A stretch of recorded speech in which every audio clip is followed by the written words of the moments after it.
si les océans se déchaînent, je les traverserai avec toi. Père, tu domines les tempêtes. Mais j'aimerais te dire ce matin, c'est seulement une tempête. Dis à quelqu'un, c'est seulement une tempête. Et ce que j'aime des tempêtes, c'est qu'elles finissent par passer. Aucune tempête ne reste éternellement. Toute tempête est prédestinée à passer. La tempête que tu traverses passera. La tempête est temporaire, mais Dieu est éternel. Quand Jésus se réveille, on le réveille, on dit, mais maître, nous périssons.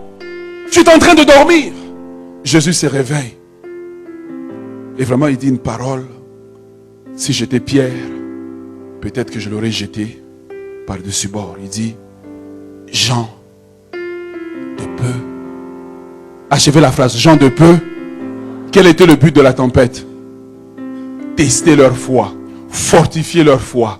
Donc, dans une tempête de transition, le but, c'est de fortifier ta foi. C'est de bâtir ta foi pour la prochaine dimension. Dieu permet dans ta vie une tempête. Est-ce que vous êtes avec moi ce matin? Dieu permet dans ta vie certains types de tempêtes pour résoudre certains problèmes à venir. Parce qu'en débarquant, ils allaient croiser un homme qui est habité d'une légion de démons. Ça prenait un certain niveau de foi. Donc, le but de la tempête, ce n'est pas de les détruire. La tempête de transition est un test. Et dans un test, l'enseignant se tait.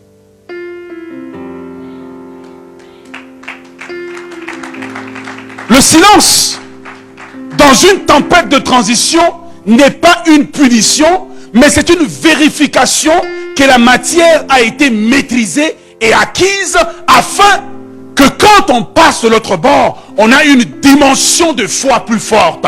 On a une dimension de foi plus élevée. Voilà pourquoi quand David, tous ces hommes cherchent à le lapider, c'est une tempête de transition vers la royauté.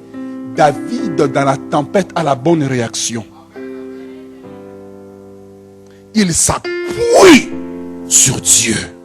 Tu peux t'appuyer sur Dieu même si Dieu est silencieux dans ta vie.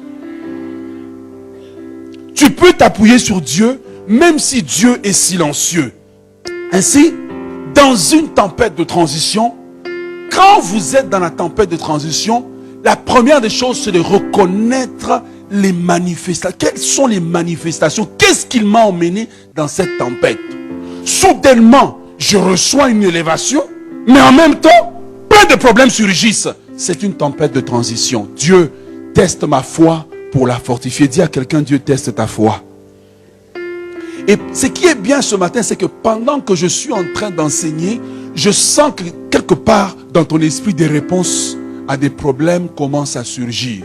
Dans une tempête de transition, on ne chasse pas des démons. Il n'y a pas de démons.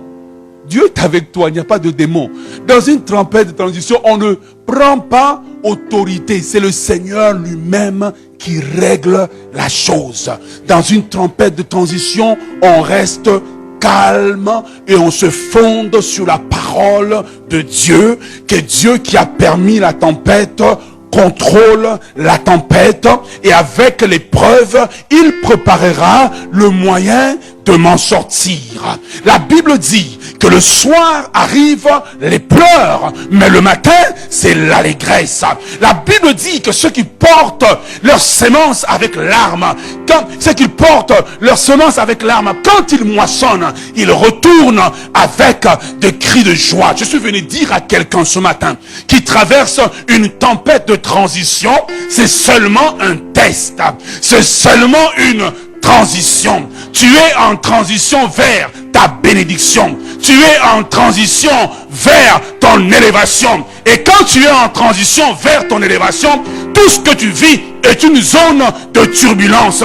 Et quand l'avion passe par une zone de turbulence, pas besoin de sauter de l'avion. Tout ce que tu dois faire, c'est attacher votre ceinture, dit le pilote, car c'est une zone de turbulence. Nous serons secoués, mais nous ne coulerons pas. Il n'a pas dit que tu coulerais. Il n'a pas dit que tu sombrerais. Il a dit, allons de l'autre bord. Il n'a pas dit, va de l'autre bord. Il a dit, allons. Parce que quand tu vas de l'autre bord, il est avec toi. Dans son silence, il est avec toi. Au milieu de la tempête, il est avec toi.